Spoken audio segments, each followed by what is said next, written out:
Adventist റേഡിയോയുടെ എല്ലാ ശ്രോതാക്കൾക്കും ഈശോ മിശിഹായ്ക്ക് സ്തുതിയായിരിക്കട്ടെ. ഈ അനുഗ്രഹപ്രദമായ നോമ്പുകാലത്തിൻ്റെ എല്ലാ മംഗളങ്ങളും എല്ലാവർക്കും നേരുന്നു.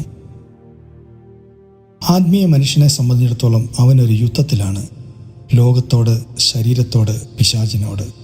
ഇതിൽ പിശാചിനോടുള്ള യുദ്ധത്തെക്കുറിച്ച് ഇന്നത്തെ കാലത്ത് എല്ലാവരും വളരെ ബോധവാന്മാരാണ്. പിശാചിൻ്റെ അസ്തിത്വം അവനുണ്ട്, അവൻ നമ്മെ കുഴിയിൽ ചാടിക്കും, അവൻ നമ്മെ നരകത്തിലെത്തിക്കാൻ കഠിന പരിശ്രമത്തിലാണ്, അവൻ്റെ പ്രലോഭനങ്ങൾ പല രീതിയിൽ വരും. ഇതെല്ലാം എല്ലാവർക്കും അറിയാവുന്ന കാര്യമാണ്. പക്ഷെ പലപ്പോഴും ലോകത്തോടുള്ളതും ശരീരത്തോടുള്ളതുമായ യുദ്ധത്തെക്കുറിച്ച് പലർക്കും തെറ്റിദ്ധാരണയുണ്ട്. എന്താണ് ലോകം?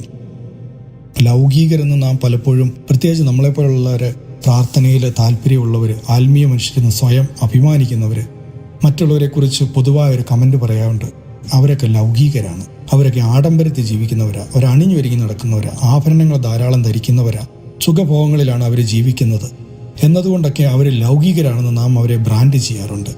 പലപ്പോഴും ഇതൊരു തെറ്റിദ്ധാരണയ്ക്കിടവരുത്താറുമുണ്ട്. സൃഷ്ടാവിനേക്കാളേറെ സൃഷ്ടവസ്തുക്കളിലേക്ക് തിരിഞ്ഞിരിക്കുന്നവരും അങ്ങനെയുള്ളവരുടെ സമൂഹവുമാണ് സുവിശേഷത്തിൻ്റെ, ബൈബിളിൻ്റെ ഭാഷയിലെ ലൗകികര്. ദൈവത്തിൽ നിന്നകന്ന് വസ്തുക്കളിലേക്കോ വ്യക്തികളിലേക്കോ അറിവിലേക്കോ ശ്രദ്ധ കേന്ദ്രീകരിക്കുന്നത് ലോകമാണ്. ലോകവസ്തുക്കളിലേക്കും ലൗകിക വിഷയങ്ങളിലേക്കും ജീവിതമാകെ കേന്ദ്രീകരിക്കപ്പെട്ട് കഴിയുമ്പോൾ ഒരു വ്യക്തി അറിയാതെ ദൈവത്തിൽ നിന്ന് അകലുകയാണ് ചെയ്തത്. ഇതാണ് പലപ്പോഴും പാപത്തിൻ്റെ അടിസ്ഥാന കാരണം. ഈ ലൗകിക വസ്തുക്കളിലേക്ക് നമ്മുടെ ശ്രദ്ധ പോയി കഴിയുമ്പോൾ നമ്മൾ പലപ്പോഴും ലോകത്തിൻ്റെതായ അവസ്ഥയിൽ പാപത്തിലേക്ക് കൂടുതൽ ചായ്വുള്ളവരായിട്ട് മാറുന്നു. അതല്ലാതെ സമ്പത്തുണ്ടാകുന്നതോ അല്പസമ്പത്ത് കരുതി വെക്കുന്നതൊന്നും തെറ്റല്ല. പക്ഷെ ആ സമ്പത്ത് നിന്ന് ദൈവത്തിനേക്കാൾ ഉപരി സമ്പത്തിനെ ആശ്രയിക്കാൻ തുടങ്ങുമ്പോൾ, ഏതെങ്കിലും വ്യക്തികളിലേക്ക് നമ്മുടെ ശ്രദ്ധകൾ കടന്നു ചെല്ലുമ്പോൾ, വ്യക്തികളെ ആശ്രയിച്ച് മാത്രം നമ്മുടെ ജീവിതം, ദൈവത്തെ ആശ്രയിക്കാതെ വ്യക്തിയെ ആശ്രയിച്ച് മാത്രം മുന്നോട്ട് പോകുമ്പോഴാണ് പലപ്പോഴും തെറ്റുപറ്റുന്നത്. അതുകൊണ്ട് എപ്പോഴും ഓർക്കുക, പണമുണ്ടെന്നുള്ളതോ ഭൗതിക വിജയം നേടുന്നതോ അല്ലെങ്കിൽ ഒരു പരീക്ഷയിൽ ഉന്നത വിജയം നേടി നല്ലൊരു ജോലി സമ്പാദിക്കുന്നതോ സമ്പത്ത് കരുതി വെക്കുന്നതോ ഒന്നും തെറ്റല്ല. ബൈബിൾ ഒരിക്കലും അതിനെ നിഷേധിക്കുന്നില്ല. നമ്മുടെ പ്രധാന കാര്യം ഇതാണ്, നമ്മുടെ സ്നേഹത്തിൻ്റെയും നമ്മുടെ ഈ എല്ലാ വിജയങ്ങളുടെയും എല്ലാം അടിസ്ഥാനം ദൈവത്തിലായിരിക്കണം, അവിടുത്തെ രാജ്യത്തിലായിരിക്കണം. 1 യോഹന്നാൻ 2-ാം അധ്യായം 15 മുതൽ 16 വരെയുള്ള വാക്യങ്ങളിൽ പരിശുദ്ധാത്മാവ് വിശുദ്ധ യോഹന്നാൻ ശ്ലീഹായിലൂടെ നമ്മളോട് പറയുകയാണ്, ലോകത്തെയോ ലോകത്തിലുള്ള വസ്തുക്കളെയോ നിങ്ങൾ സ്നേഹിക്കരുത്. ലോകത്തെ സ്നേഹിച്ച പിതാവിൻ്റെ സ്നേഹം അവനിൽ ഉണ്ടായിരിക്കില്ല. എന്നാൽ ജഡമോഹം, ജഡത്തിൻ്റെ ദുരാശ, കണ്ണുകളുടെ ദുരാശ, ജീവിതത്തിൻ്റെ അഹന്ത, ഇങ്ങനെ ലോകത്തിൻ്റെതൊന്നും പിതാവിൻ്റേതല്ല. ഇനി നമുക്ക് ശരീരത്തെക്കുറിച്ചൊന്ന് ചിന്തിക്കാം. ശരീരമെന്ന് പറയുന്നതിന് പല അർത്ഥങ്ങളുണ്ട്. മനുഷ്യ ശരീരം, മനുഷ്യൻ്റെ സ്വഭാവം, എല്ലാം, ജഡികത, എല്ലാം ഈ ശരീരത്തിൻ്റെ പര്യായപദങ്ങളാണ്.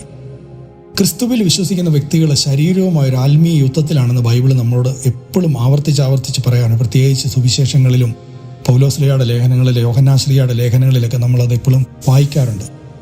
ആധുനിക ചിന്തയുടെ വക്താക്കളൊക്കെ എപ്പോഴും ഇതിനെ പുച്ഛിച്ച് തള്ളാറുണ്ട്. ശരീരം എന്ന് പറയുന്നത് ദൈവം തന്നതാണ്, അതുകൊണ്ട് എന്തും ചെയ്യാം, അതിനെ ശരീരത്തെ ഒരു ശത്രുവായി കാണേണ്ടതില്ല എന്നതൊക്കെയാണ് പലരുടെയും ചിന്താധാരകൾ.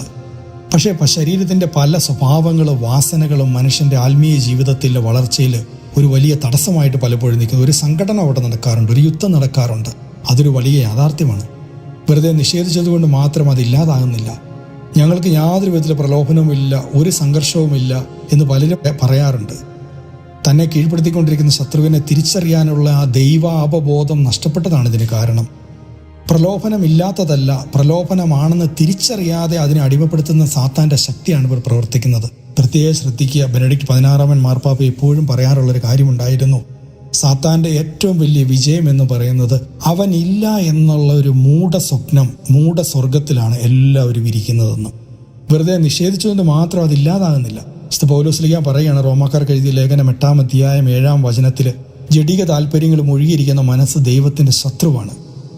ജഡിക പ്രവണതകൾ ഉണ്ടാകുന്നത് അത്ര വലിയൊരു തെറ്റല്ല, അതിനനുസരിച്ച് ജീവിക്കുന്നതാണ് തെറ്റ്.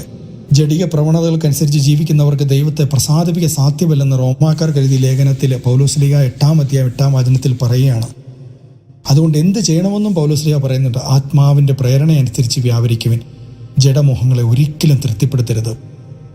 ഒരു വ്യക്തി ശരീരത്തിലായിരിക്കുന്നിടത്തോളം കാലം ജഡമെന്ന ശത്രുവുമായി പോരാട്ടം നടത്തേണ്ടതുണ്ട്. ജഡമോഹങ്ങൾ ആത്മാവിനെതിരാണ്, ആത്മാവിൻ്റെ അഭിലാഷങ്ങൾ ജഡത്തിനുമെതിരാണ്.